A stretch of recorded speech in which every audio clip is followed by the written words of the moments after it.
Osiris. We're mass communicating. We're mass communicating. Mass communicating.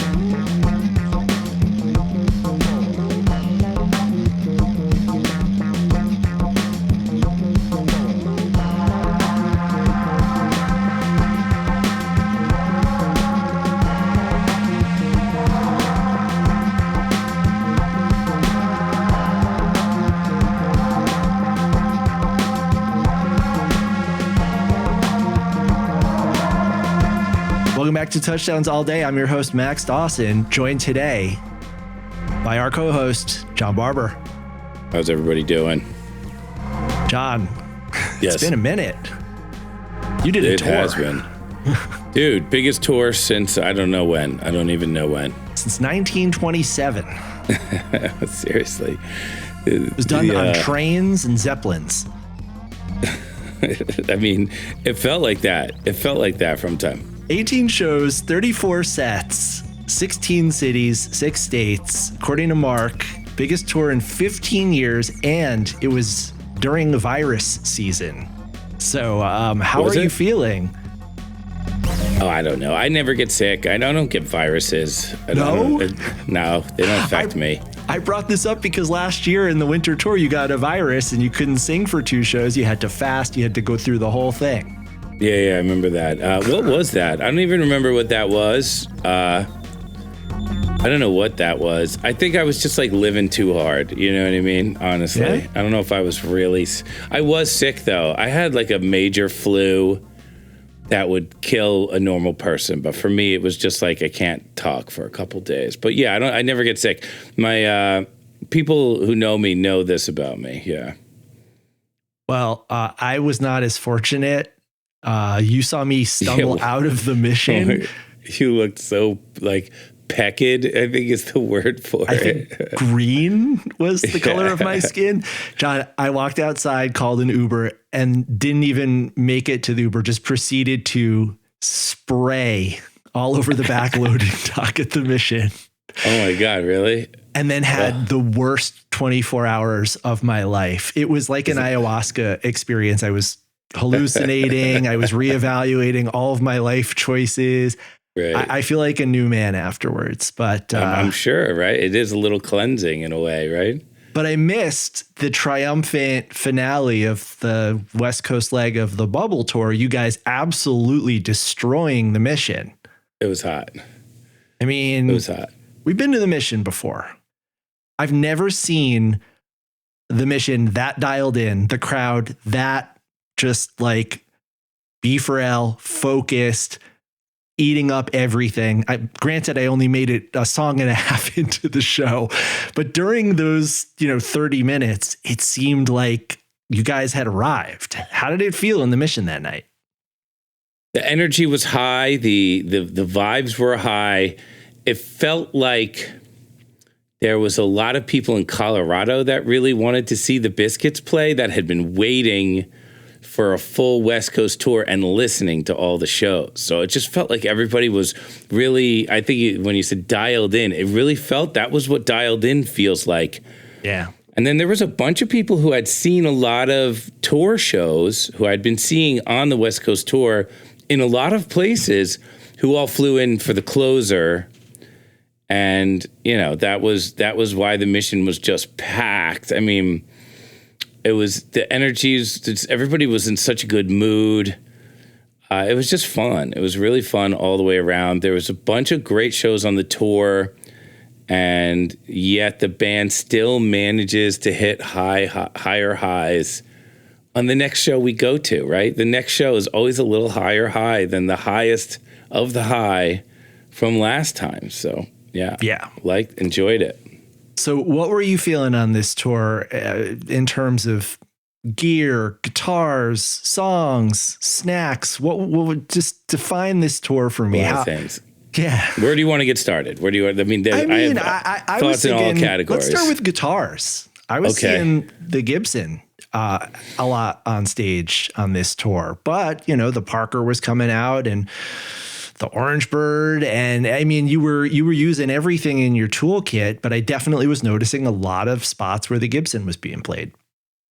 Yeah, the Gibson, it was just sounding really good. It was smooth, the Gibson at the end there. It was smooth the whole time. And I was getting maybe a little perfection-y with the other guitars where I was like, okay, I want this to be this way and this to be that way. And the Parker, obviously we bought the Parker used off of Reverb. And maybe it's a little beat up, and I'm starting to see like some of the more fine-grained details of what's beat up about the Parker. There's one or two notes that you wouldn't notice by just playing it. But if you play it all the time and you hit those notes, you start to ask questions and do some research. And so Nick and I are trying to dial in the Parker. And so if I dial in the Parker, I need something to take its place as a foil to the PRSs. I don't really go double PRSs ever. I've done it, but I like to have like an entire switch up on the guitar when I switch the guitar tone wise. So I do want to go to like something else entirely. And I was like, okay, well, the Parker's in a little bit of the shop right now.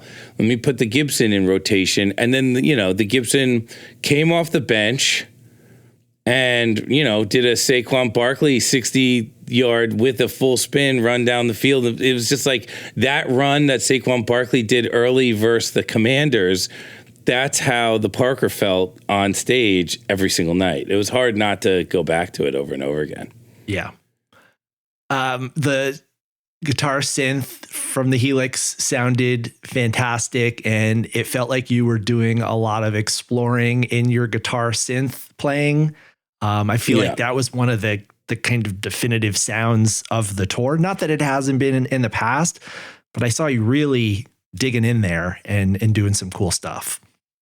Well, I definitely took sections of every show and played guitar synth specifically because I added, what's the filter that all the keyboard players have on their synth sounds. I added a filter on a foot pedal so I can filter sweep all my synth sounds. I went through all my synth sounds and I added what's called a low pass filter. And it's basically Magner has that on every single one of his sounds too. So I'm just catching up to what Magner's got. And I was kind of had to build my own into all of them.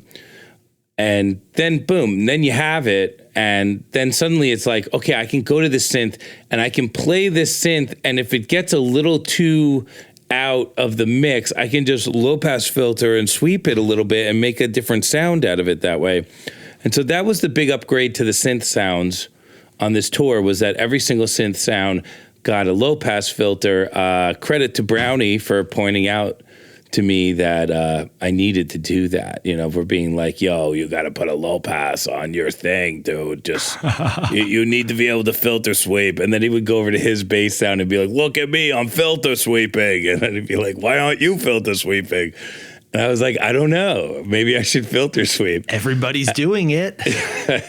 So I put a filter sweep on everything, like he was saying, and then suddenly it got great. He was 100% right. Very cool. And your rhythm playing was also, again, something that I'm constantly noticing is how much attention you are paying to your rhythm playing. When we were in Los Angeles, I was with our friend Kevin Abrams, and we were appreciating, you were doing your Corey Wong exercises, you were doing your Nile Rodgers, and I mean, it just seems like you're having a lot of fun as a rhythm guitar player. And Kevin's observation was, it's what they all do. All those guitar guys, they get to a certain phase in their career where shredding and soloing is not anywhere near as exciting as playing a really intricate rhythmic pattern. Yeah, I don't know if I agree with that. I still love a good solo. I feel like the energy shredding that I did at the Mission was like really next level stuff for me. It was good. I felt like I was like surfing the energy of the jams in just the right way. But there is part of me that's like at any point in time, I can drop into some kind of heavy rhythmic guitar, either with a rhythmic synth or on like a funk Nile Rodgers-y type of chord line. And at any point in time, I can go there and the jam will be better, frankly.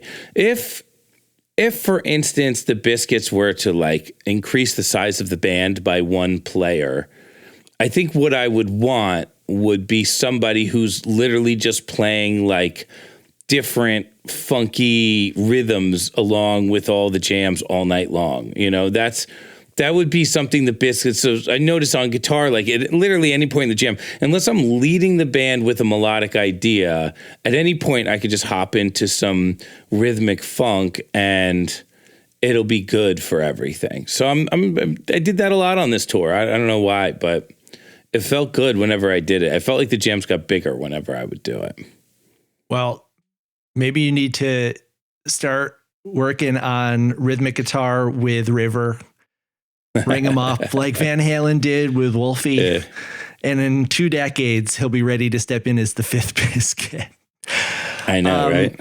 So the itinerary took you all the way down the West Coast through markets, both familiar and new. You had huge sellouts in Portland 2 nights, Crystal Bay, which are becoming West Coast homes for the band. You leveled up big time in key markets. So I was just looking back over the last 3 visits. In LA, you went from 500 at the Roxy to 1,400 at the Mayan. In San Diego, the Belly Up was 600. Then the Observatory was 1,100. And then the Sound in Del Mar, 1,900. So you guys are continuing. The 1,900 at the Sound for real? I don't know if you guys sold it out, but that's the capacity, and it looked pretty full from up front. For a band that does no marketing at all, like we don't really do any marketing. This is marketing. It's you and I. We're the whole marketing department for the Disco Biscuits. And I mean, obviously everybody contributes, but still, it's not like we have like a record label or a publishing company or anything like that. You know, our music is just too weird for them. Let's just call it what it is. But for us to be doing those kind of numbers is really insane. It's crazy huge. And it's building. It really is building. I mean, 1,900 in San Diego is the most we've ever done in San Diego by a lot in our whole career. Even when we were quote unquote huge rock stars, you know what I mean? I feel like even, back then, you were still doing for West Coast shows, you were doing venues like the Belly Up. What towns stood out to you? Where did you guys feel particularly welcomed? Well, everywhere, really. I mean, we didn't have a single show where I was like, "Oh, this is like kind of a downer." Like we just didn't. I feel like we don't really have those shows too much anymore. I don't know why. I think it's because we just work really hard. We don't have too much time before the show to do everything that I'd like to do before a show and also play the show. There's just not that much time. I always have to sacrifice something. So I try and sacrifice different things every day so I kind of get to everything over the course of a week. And it does take a lot of time. So I don't really feel like the shows are ever downers. There's a lot of people coming to the shows, like tour heads now. We have tour heads, and it's great to see them all the time. The music is really good. Everybody's enjoying playing it. I mean, you listen back to it, it's like, oh, this is really cool. So I don't know. There's no down shows anymore. There just aren't. Well, I was going to say part of the reason is because you go out there every night, and it could be a Tuesday night in Chico or a Wednesday night in San Luis Obispo, and you're going to see Hubs and Tyler who've been on the road for a week. You're going to see familiar faces, people from the East Coast, from Colorado, from wherever, who've flown out and who are following you guys up and down the West Coast, just like old times. It's great. Oh, and dude, I loved Chico. I had a great time in Chico. We were in Chico for an extra day. I got really great food on my extra day. I had a really fun time. I thought Chico was awesome. I hope we go back there. I thought San Luis Obispo was awesome. I mean, I had some of the best sushi. It was fantastic in San Luis Obispo. So and those cookies were fire. And we went dune buggy driving and on like these old these little caged 600 horsepower, things running through the sand where you almost kill yourself. We did that. Yeah. You didn't even lose any crew members. Nothing happened. One guy rolled his thing, but besides that, it was fine. And I don't know. It's just a great tour. It was a well-booked tour. It was compact.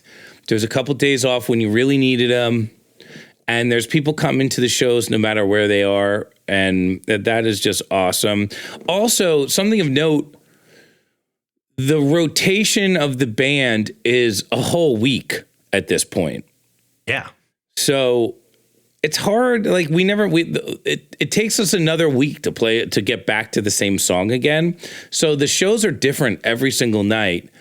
And we've been doing this huge amount of songs for like the past year and a half. So it feels a little less like it feels a little bit more like confident to me. You know, we can go up, we can drop a hot air balloon. Maybe we haven't played one in 2 months, but we played one in 2 months. We played one 2 months before that. We played one 2 months before that. So it feels like even the songs that only get played once a tour, twice a tour, feel pretty warm and they feel pretty fresh, which saves my job, which makes the job really fun for me. Like if I was just to make a comparison, like if you're an actor and you don't know your lines, some people really like that, but I would hate that as an actor. Like I would need to know my lines really well and then be able to work on top of that. And so I like it with the Biscuits where, I have a really good idea I feel really comfortable playing, singing, remembering lyrics of all the songs that we have on the docket for tonight. And that's the way it's been. So it's cool. I'm into it. Well, you played 96 songs on this tour. Yeah, that's what I'm talking about. How many shows did we do? 18 shows. Really? That's it? I thought we did 21. Are you not counting Tractor Beam? That counts Tractor Beam. It does. Yeah. All right. 18 shows. 96 songs. That's a lot. Like last year, you set the new record for most songs in a year. And in 12 months, you played like 150. I can't remember. I check last episode, everybody. I gave the exact statistic and I'm not going to look through my notes right now, but 96 songs in that tour. And like you're saying, songs that are in low rotation, like that you might only get once per tour. You did Bombs and it was the jam of the night. It could have arguably one of the jams of the tour, the Bombs in Tempe. Like you can get a song that only shows up once a tour now, and it could be jammed out to the extreme. And of course, you're going to have your ladies and you're going to have your Munchkins and your Reactors and your Biscuits classics that are turning in huge jams, but you're also getting some of these new songs that are becoming absolute monsters. Obviously, we can't overlook Country Royale, which has become what the deal was in 2023. I feel safe saying Country Royale is your Saturday night, second set, second song. It's the thing that everybody is waiting for, that you how are they going to get into it? What are they going to do while they're there? What's going to happen after? It's now the focal point, I feel like, of the entire week building up to that Country Royale. How does it feel having Country Royale become such a big weapon in the arsenal these days?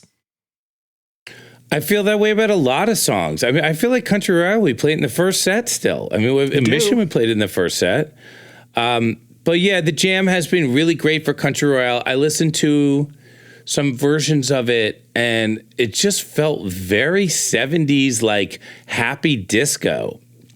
And I was like, wow, this is cool. Like doing a remix of Country Royale would be super easy. You just take the happy disco part, put the, We Could Be Free over it, and then loop and then make a build up and a drop. Done. Insta remix. It's so right there. So I feel good about that one. I feel like, and it's interesting that you bring that up, because another thing that really worked about this tour was every week there was a debut still, even after weeks and weeks and weeks of debuting every single week, this tour, it continued as such. So I was into that. It makes it feel very productive to be on the road and be debuting songs every single week. And they're totally different. I mean, this Shocked remix couldn't be more different than Country Royale or Postcard, or, these songs are all just different. It's kind of what's cool about the Biscuits and our job and what we've built here is that we are allowed to put away, we don't have to take songs and bury them because they're off message for who we are. We just do whatever we want, and that's cool. So yeah. Well, You mentioned the Shocked remix. Last episode, we sat down with Phil Tamney, aka Crossin. He talked about the whole genesis of that project. You had been teasing it on the podcast, John, for quite a while. It was fantastic to hear that drop, and such a surprise to hear it drop in the middle of a set. Like, a remix is usually like, you know, you go to Spotify and listen to it. Very rarely do you get the remix dropping live in the middle of a raging I-Man and then get the link to Spotify where you can download or listen to the studio version. But it was very, very cool to hear Shocked reimagined in that way. Well, this is a first for us. We never get the opportunity to release the song, the studio version of it, at the same time as we play it live. We always have to play it live before we put the studio version out because, you know, we're on the road. We don't really get the opportunity to, you know, play something 100 times in a barn somewhere. So we play it on stage in front of people and we get some feedback and then we put the album version out. But the Shocked remix was an opportunity for us to put the new song out at the same time that we release a studio version.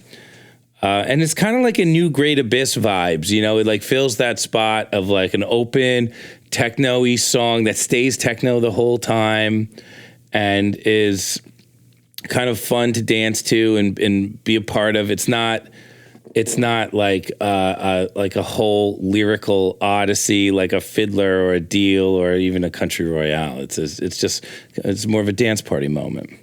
Yeah, very much in the vein of Falling 303, which has continued to be a showstopper. Every time you guys drop that, it just absolutely crushes.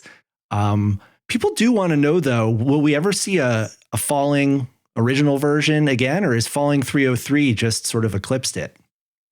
No. The Falling original version will definitely continue to be played, but it's just, there's so many songs. And it's so hard to keep them all in rotation. It really is. So, you know, we'll figure out what to do about Falling, the actual song.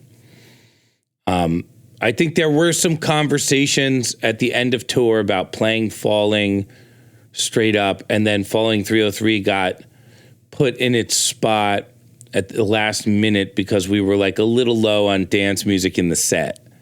So, you know, Falling 303 is really great because you can put it anywhere. And it's very dancey, and so it's kind of like a Swiss Army knife of dance tracks for the new Biscuit songs. Yeah, and it's really cool to see how you're working new songs, if not necessarily new to the role they're being plugged into new places. You know, on this tour we saw a lot fewer orcs, cyclones, abysses, the traditional techno instrumentals or instrumentals that sort of would fall usually once a show or once a set in a fairly predictable place. We're not seeing that as much anymore. You saw Boom in that role a few times, including that San Francisco one, which was very, very memorable. You see Falling 303 being able to plug in where there's these little like, you know, much like a DJ, you are switching vibes and go into a full-on dance party atmosphere and then able to switch out of them pretty quickly as well, because there's not a lot of composition. There's not a lot of singing. It's not that whole lyrical epic thing that you were describing. So it's interesting to see you guys kind of pulling apart the constituent elements and putting new pieces in new places and building new set formats and seeing where it all goes. Yeah, I agree with that. I mean, the sets have been changing a lot. A lot of different songs have been the focal points of different sets.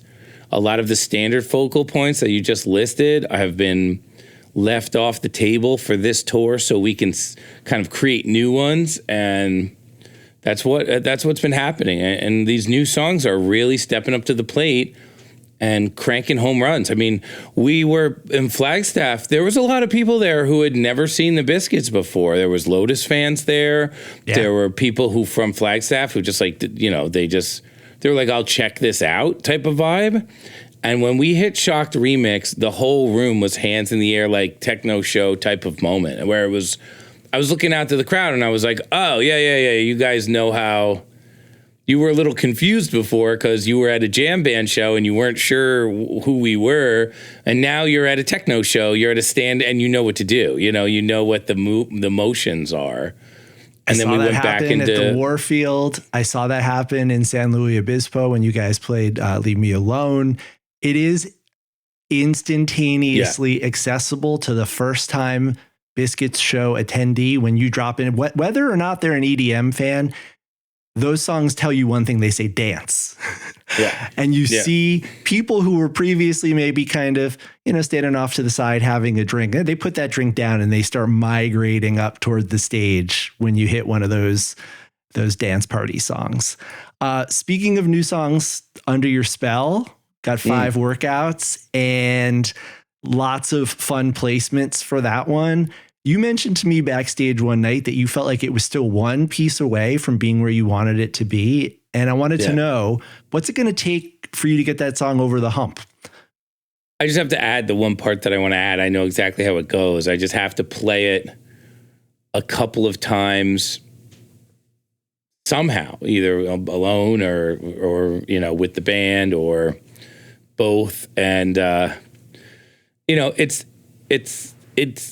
in my mind, that's a fun song that's got this opportunity to be like a great jam vehicle. It's the right tempo. It's got a good, like, hoppy, like skippy in it, like the house skip.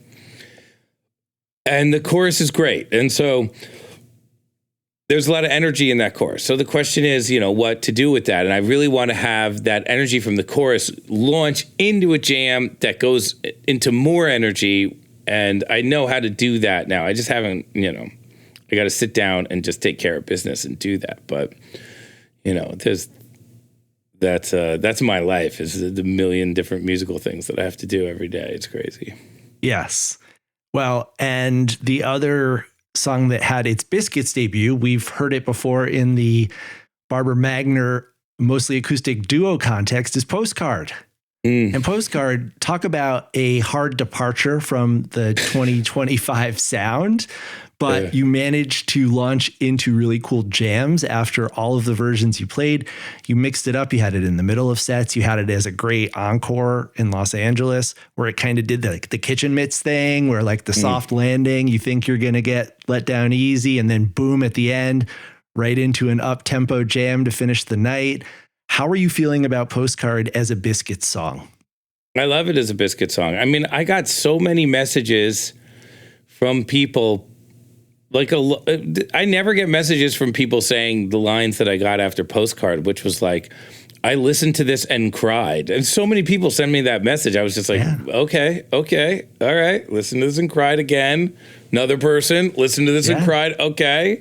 Did it in LA, got a couple messages after LA, never heard the song before, listened to it and cried. It was just like, I was like, wow, the fans feel like maybe, having a little bit of that type of moment, very melodic, very emotional. The Biscuits can do that. We have done that in the past. It's not like we're Metallica or something, and if we play something like that, it's just like, what, we have had songs like that over the years, lots of them. Widow in the Rain is like that. People still request Widow in the Rain to this day. Postcard is just a new version of a kind of a ballad type of, heartfelt melodic song, and we've done those over the past. And,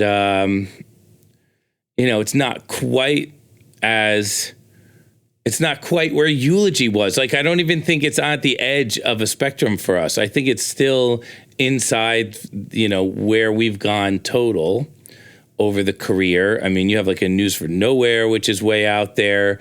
Even Fiddler is way out there. There's just songs that have been in that world. So I like it. It's really fun to sing. And the band plays it great. So yeah, we can do huge jams in it. It's really fun. I like it. Well, if you would like to hear the original performance of Postcard by the Barber Magner mostly acoustic duo, it is now available on Nugs. You're going to have to search for Barber. Search Barber plus Magner. It's It's not listed under the Disco Biscuits, but you've got a great crispy recording. We put an excerpt of that recording on Touchdowns All Day a few months back, but you've got mostly acoustic versions of No Recollection, Country Royale, Space Train, Above the Waves, Minions, Tourists, Magellan, and of course, Postcard. John, exciting that you guys have finally gotten around to releasing one of those recordings, but you also have more performances as the Barber Magner mostly acoustic duo coming up in March. Yeah. March 8 and 9, we have a Tarrytown, New York show and a World Cafe Live in Philly. So two nice shows for the acoustic band. Yeah, come on out and see that show. It's very biscuity. It's very jammy. You can hear it on Nugs now. I'll probably post it somewhere else for the non-Nugs people. I just gotta get off my keister and get that shit done. But it'll go somewhere. And yeah, just come to the shows March 8 and 9, Tarrytown. Come on a little 2-night run. It's very biscuity. It's all biscuit songs, pretty much. I just view it as like me and Magner just getting doing what we do, in just a slightly different context, but very similar. Well, can't wait to hear how those shows turn out. Speaking of side projects, in what's becoming a bit of a tradition, we got another Super Bowl weekend, Boulder, Colorado tractor beam performance. Yeah. How would you characterize this presentation of tractor beam compared to the past performances over the last year? I love this tractor beam show. I listened to it. I was like, wow, that was crazy. I don't know. I feel like Tractor Beam is just getting more techno-y, more dancey. I just feel like we're getting to this point where it is a different... Right, and it's crazy because like right when I think Tractor Beam is about to become this kind of like authentic techno band that we've been trying to make it, I go back and listen to it, and there we are tucking like standard jam band jams into the middle of all the techno. So it just feels like, the Tractor Beam will always be a lot of biscuits, but we definitely kept it really real as far as the dance breaks and the set list and some of the different things that we tried. I just thought it was, I walked off stage after that show and was like, wow, that was definitely the best Tractor Beam show ever. But, then I went back and listened to a bunch of other ones too. And I was like, I don't know. Tractor Beam is just cool. So it just is what it is. Well, I particularly enjoyed the Mr. Don with the Better in Doses tucked in, the Fire Will Exchange. Obviously, we got a few of the remixes. We had the Shocked and the Falling 303. We closed things out with a massive Also Sprach Zarathustra, which, again, guys, if you haven't been in the room when the Disco Biscuits or Tractor Beam do that, it's one thing to listen to it on tape. But when you're in the room and they do that and they have the little break where Magner plays the sample from the movie, oh my God, it's lights out. That's just like... That's a cheat code. You just like, everybody is fried after that.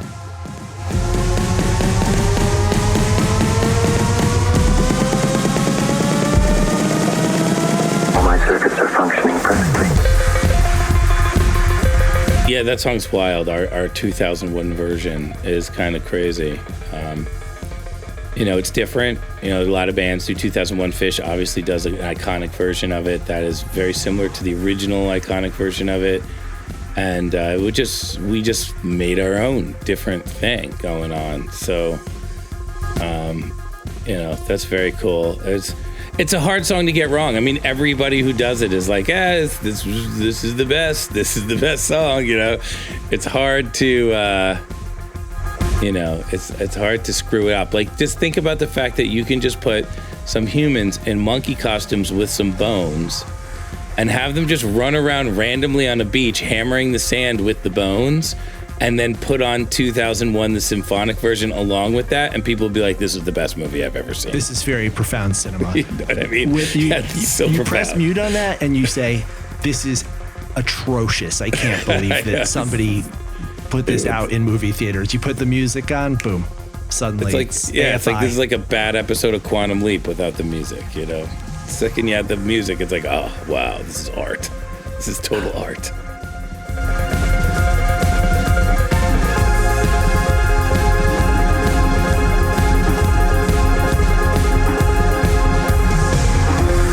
John, while we're on the subject, I've had a request come in for us to sometime in the future do some movie reviews. Do you watch movies? We never talk about movies, you and I. I've already seen them all. All of them? Yeah, pretty much. I mean, any movie that's come out in the past 5 years, I probably haven't seen, except for the Seth Rogen hot dog movie I saw, which was mid. That was cinema. Yeah, that was real cinema.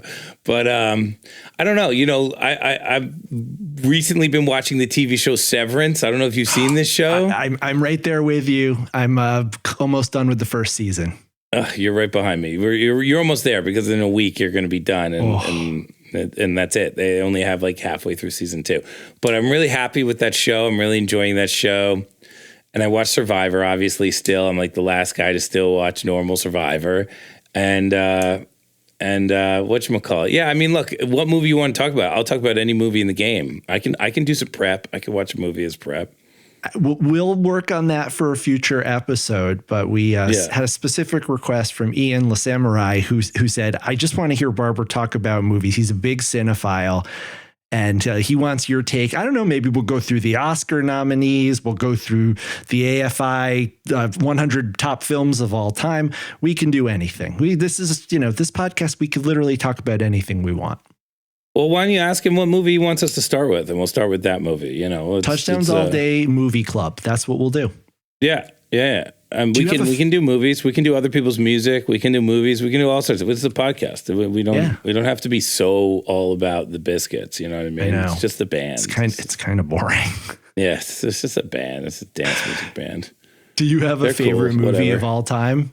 Or that's it. We were talking about this the other day. That everybody has to have Godfather 1, 2, and Goodfellas on their like top 5 list. And it doesn't leave room for much else. But recently I've watched a lot of movies, you know, a lot of like adult movies that are cool for kids. And I've been liking them a lot. Like, for instance, Wall-E. Wall-E, great movie. Awesome movie. You could watch it 10 times. It gets better every time. That's a great movie. So there's definitely, and then there's like, I've been watching a lot of old movies like Bambi and Pinocchio and the one where they get on the boat, whatever one that was. I think it's those old Peter like Pan? Disney. I don't know. Those old Disney movies are crazy. Like they're nuts. You know, in today's world, you watch those old Disney movies and you're like, oh yeah, that's nuts. But it kind of makes sense. I watched 101 Dalmatians and stuff like that. Those are good movies. But I could watch a more adult-focused movie. It would be cool for me. Well, we'll get some recommendations. Guys, chime in if you have any movies you would like to suggest for me and Barber to watch in our Touchdowns All Day Cinema Club. Yeah, what do you got? What do you got, folks? Let us know. # Touchdowns All Day. Let us know at what movies TDAD. Baby on X, at Touchdowns All Day on Instagram, 424-666-SIYD. John, I picked out a jam for us to listen to. We talked about the mission already. And, you know, this tour had a lot of great jams. I already called out the Bombs from Tempe, the Santa Fe, Meow Wolf, 7-Eleven Ladies that opened the second set. Oof. Up in San Luis Obispo, you played a Rock Candy and also a Deal that I thought were absolutely phenomenal. The Chico Munchkin into Reactor felt like you were going to burn the venue down. But the jam that I have seen the most unanimous excitement for happened on the last night of tour. Ironic. And perhaps the most tried and true Biscuits jam vehicle, the original, the OG, Helicopters. People have been so enthusiastic about this jam. Threads on the internet about it, people dissecting it. I loved it. At the time, it did make me violently vomit all over the place. But on tape, I have not I haven't had any kind of explosions. That's great. I'm glad to hear that. That's really great. Yeah. I mean, look, if you can vomit before you get in the Uber, yes, You're a good guy. I want to keep my rating. You're a up. good human. Oh God, yeah. That's like the number one thing that Uber drivers hate is people vomiting in their vehicle. That and being asked to drive to Topanga. Those are the two things. Yeah.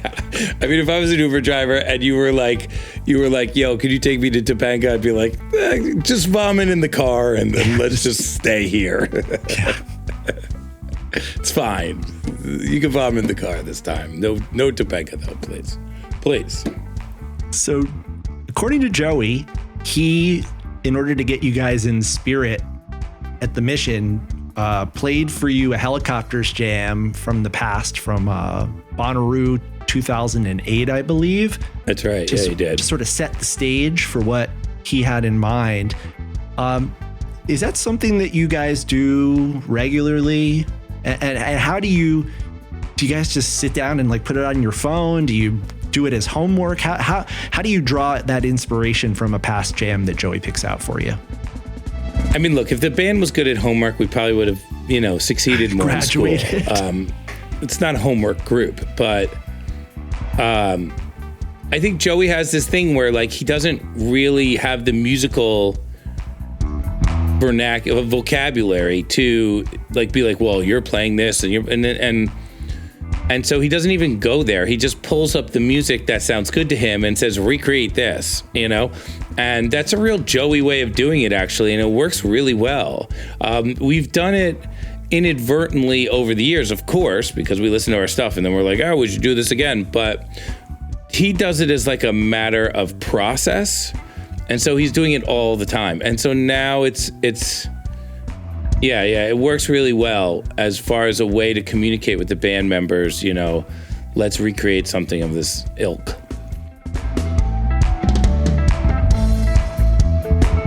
And I don't think anyone would have said, oh, this sounds like that Helicopters, but more like the exercise of listening to that past version inspired you guys to approach playing it in a different way. Maybe maybe put you in the mindset that you had 15 or so years ago, 18 years, 17 years ago when you played that other version, and dipping into sounds and ideas that maybe aren't as top of mind in 2025, but then they go through the 2025 filter and it comes out in an entirely new and inspired performance.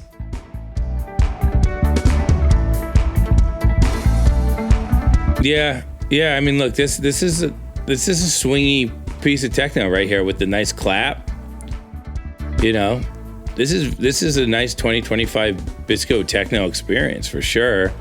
I think a lot of what we get out of listening to the older stuff is chord progressions that the fans and harmony progressions that the fans really enjoy.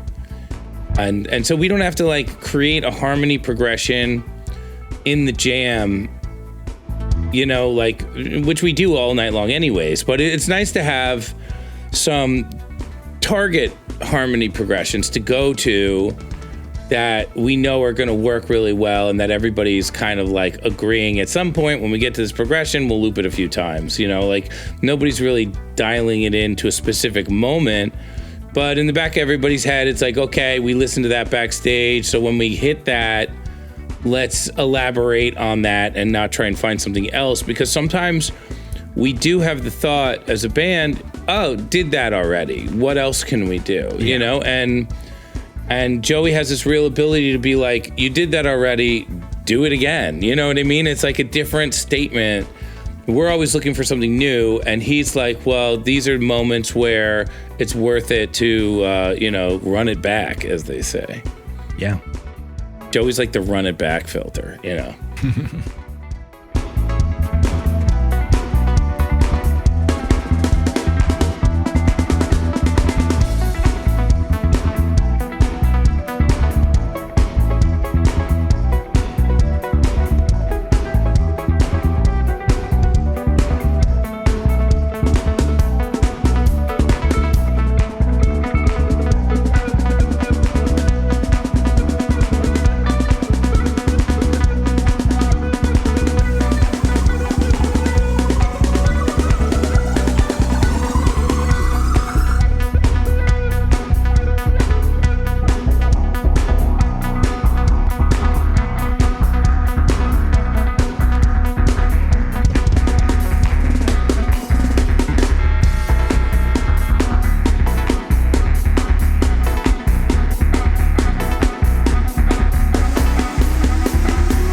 According to the setlist notes on the Biscuits Internet Project, there's a tease of the Severance theme at some point in this Helicopters. I don't know if I pulled it into the excerpt that I selected for today. Was that you? Was that Aaron? Who was playing the Severance song? It would have been Aaron, because maybe we listened to it backstage or something. I think it was teased by Aaron, though. I think he teased it specifically because he liked the little twist of the melody or something. Yeah.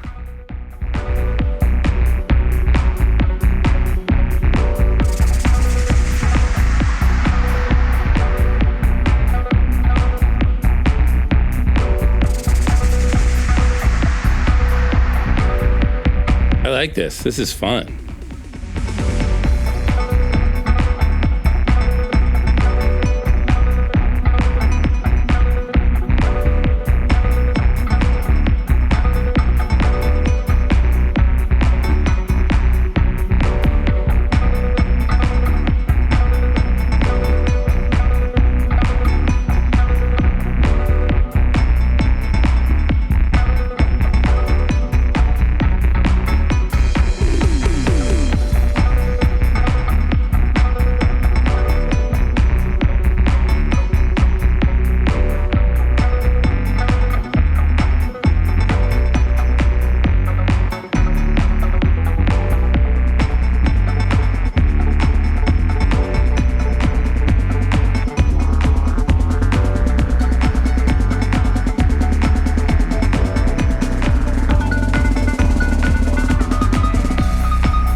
right there, you did a thing that you've done so well all tour, that you were doing so well all fall tour in 2024.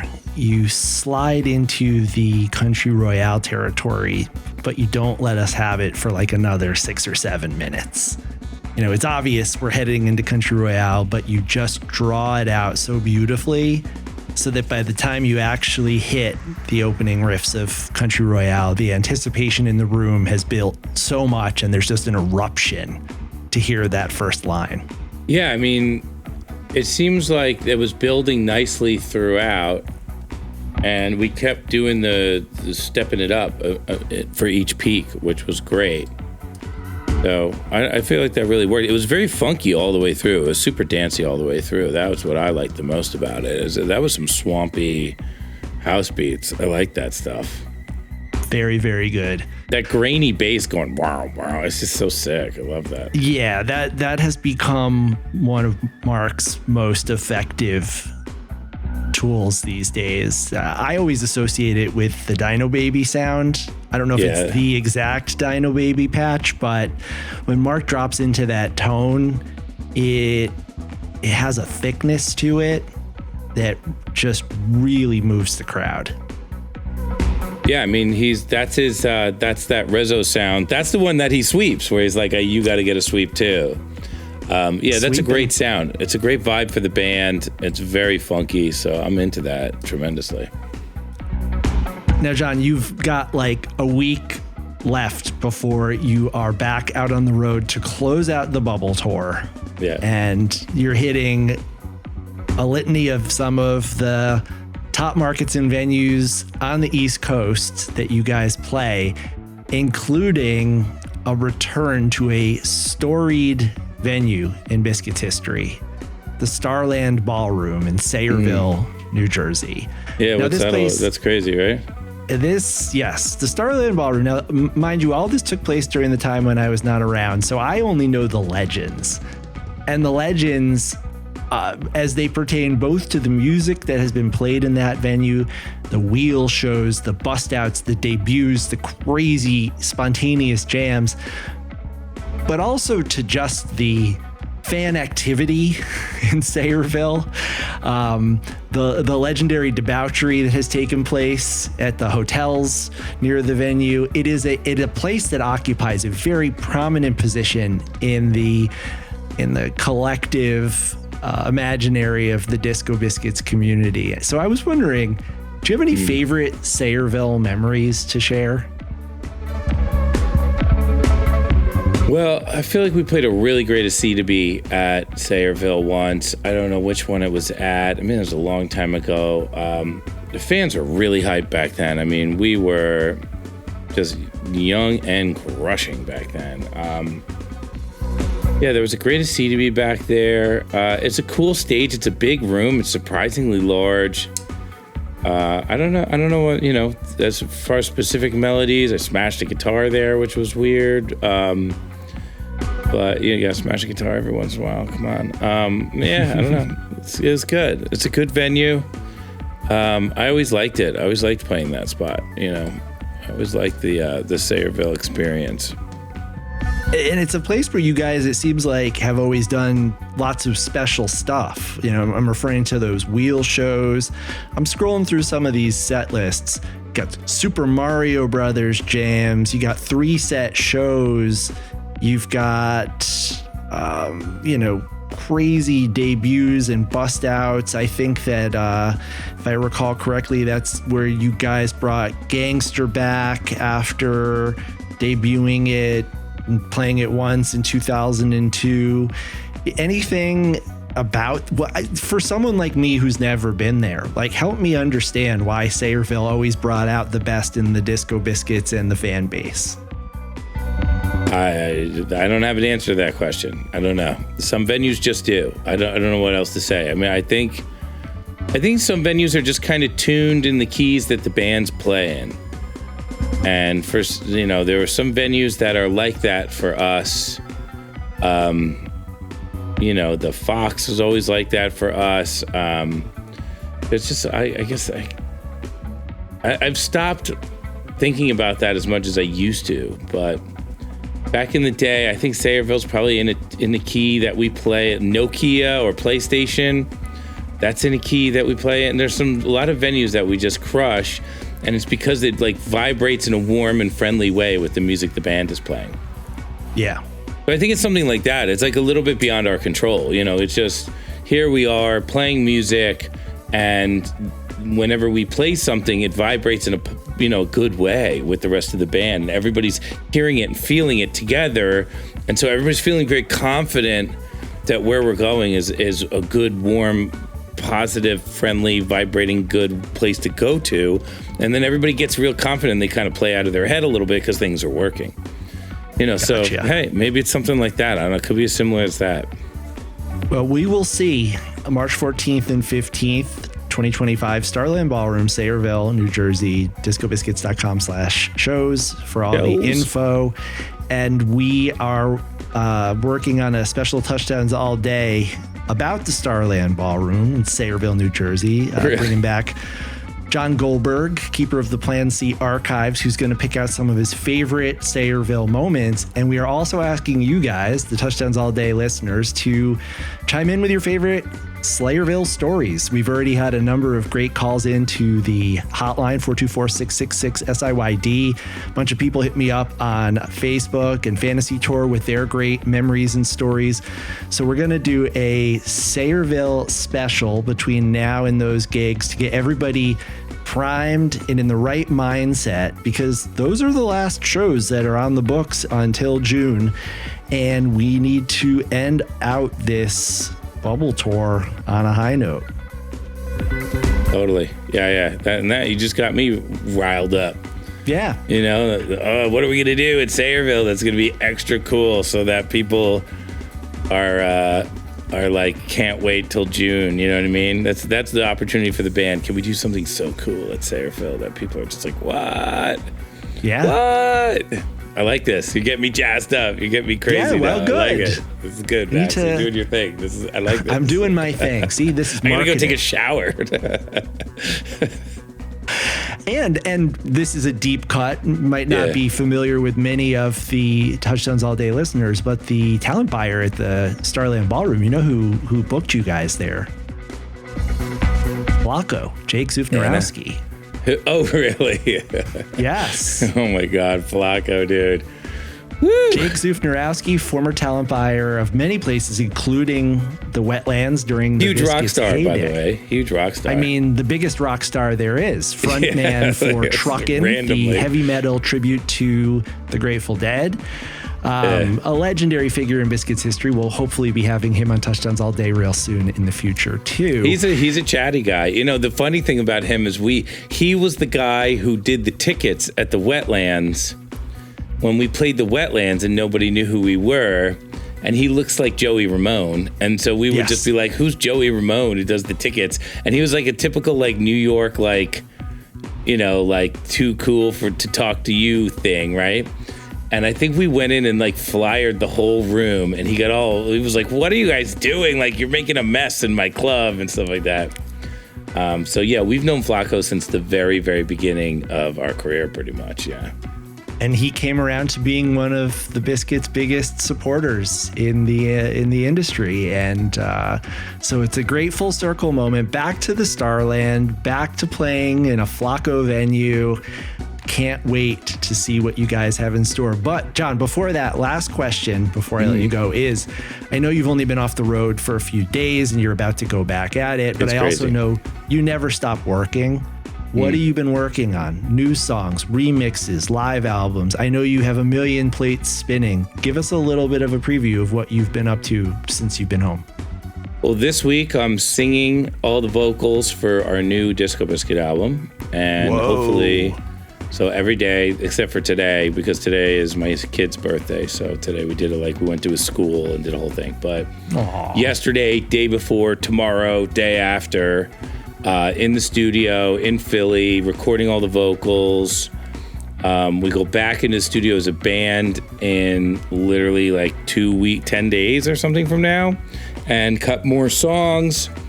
It just is what it is. I'm just working. So I got this new Disco Biscuit album that I'm trying to get out and get these songs that are killing the live show. I mean, what the middle, you know, these new songs are no slouches as far as being good jam vehicles and fun to play and stuff. So I'm trying to get the studio versions done so we can move on to the next batch of new songs, which I'm already starting to write. So yeah, there's, you know, I always have the multiple parallel paths. I have the songs that I'm trying to finish, the songs that we play live that I'm trying to finish the recording of, the songs that we already released that I'm trying to promote, like Shocked Remix and Still Revolution in Motion stuff.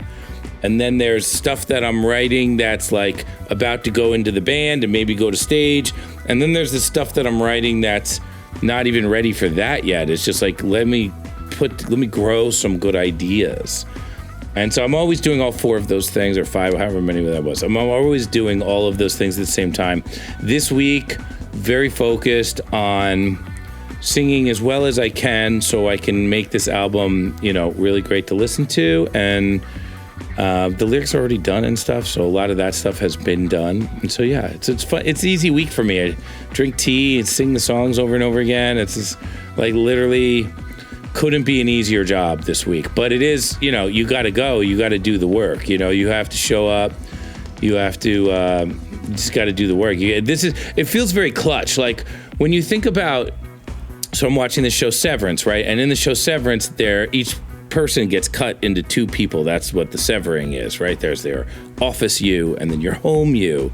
And the actors have to act a little bit different for each character to give each character like a unique independence, because the show is all about how these characters are uniquely different, you know, because they live different lives, right? So I'm in the studio singing, and I'm thinking to myself, like, yeah, I have to get this.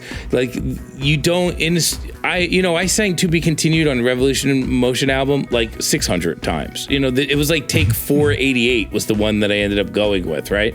So, but I can't do that anymore because I'm at this like level where I have to get all of these songs done this week. I can't do 500 takes of a song this week. Maybe I will, but only in the situation where I absolutely have to. And I have to be clutch, dude, just like Adam Scott when he's on the set. You got to be the thing that you need to be at the time you need to be it. You got 10, maybe 15 takes. You got to capture it. You got to put it all in there. You can't miss anything because you're moving on to the next scene. So it's kind of cool. It very much feels like it's just fun. It's just exciting, and it's a good reason to wake up in the morning. It's vocal week. I love it. You got your innie, who's in the studio, your outie, who's on tour. Yeah. The 2 don't know each other exist. Complete separation between the 2 lobes. Yeah, the outie never drives ever. No. And the innie can't park the car without crashing it. It's just like unbelievable. It's unfucking believable what's going on with the innie and the driving. I got to go back to the DMV and take like the beginner's driving test again. Oh, and you can't even blame the Tesla at this point, right? Because no, it's me. It wasn't the Tesla. I wish it would drive a little bit better so I wouldn't have to drive, but it's not quite there yet. Almost. Yeah. Almost. Keep going, Tesla. You're almost there. Well, John, the fans are going to be really excited to hear that you are cutting those studio vocals. There's been a lot of speculation about the track list, and if you look at all the songs that have debuted since the Revolution in Motion batch, it's a couple albums worth. I mean, we're looking at if you put everything out, it'd be like a triple album at this point. Yeah, I know, and it's crazy. And you can't really cut these songs down or make them tight versions. You just got to make them what they are, and they are longer songs. So I'm just pumping them all out. I don't really see. I mean, I guess there are songs that I write that like not everybody in the band really loves, and so maybe we won't put some of those out. But to me, they're all good. They're all getting stamped at some point in time. You know, you might as well. I don't see the point in not. You know, we're a band. We can make an album in a week, you know, and so why shouldn't we? You know, we should be doing that all the time.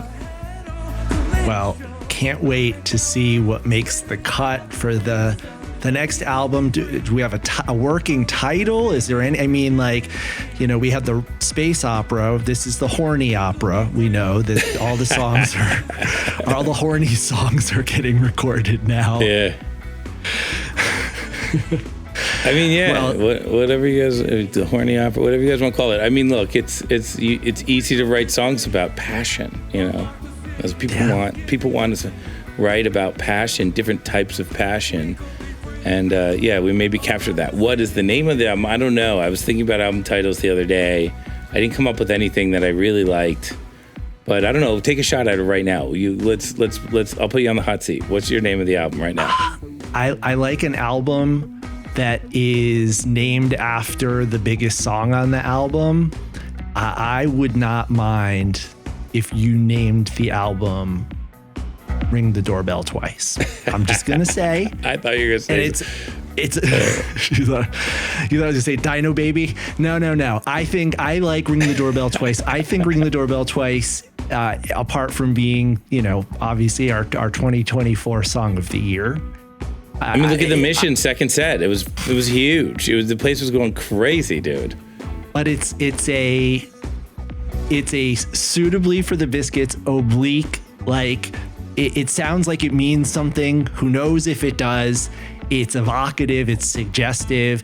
And of course, the song, I think, really sums up everything exciting that's going on with the Biscuits right now. This transformation of the band over the last few years, the momentum that you have, Doorbell being so exemplary of all that. I wouldn't mind. Again, it's the least creative option I could have come up with in this moment. But I'll think on it more. And how about this? Touchdowns All Day listeners, chime in your suggestions. Not going to say we're going to use them. And even if we do, we might just not credit you and totally steal it. But we'll credit them. We can credit them. Yeah. We credited the Bubble Tour guy. He wasn't even trying to name the damn tour, but we still credited him. We just have to find someone who we're looking to troll, and then we'll name the album the Bubble album. The Bubble album. There you go. Yeah. All right, John. I'm gonna let you go and enjoy Riv's birthday and everything else you got going on. We will see you real soon. You and I will be seeing each other real soon for something we'll be announcing soon. So lots of exciting stuff in the works, everybody. Like so on behalf of John Barber, me, Max Dawson, the entire Touchdowns All Day family, saying see you next time, guys. See y'all. Mass communicate. Mass communicate. Mass communicate.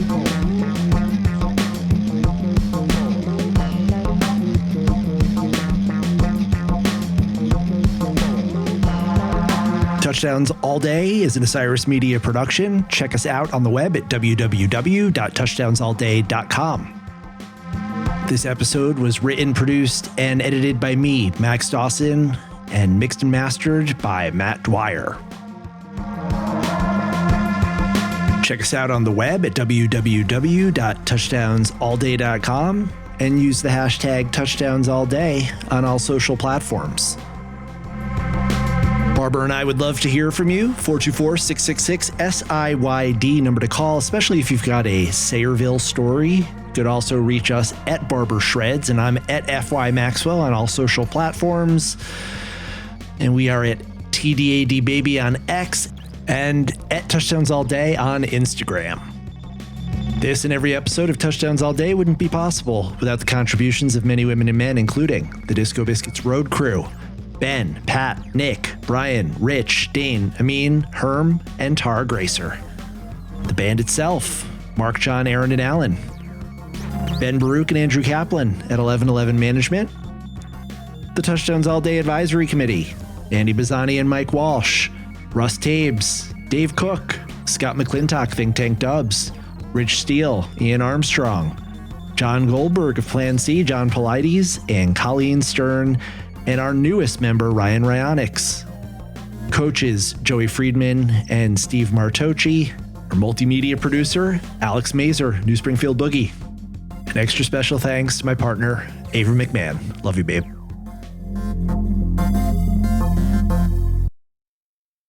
Osiris.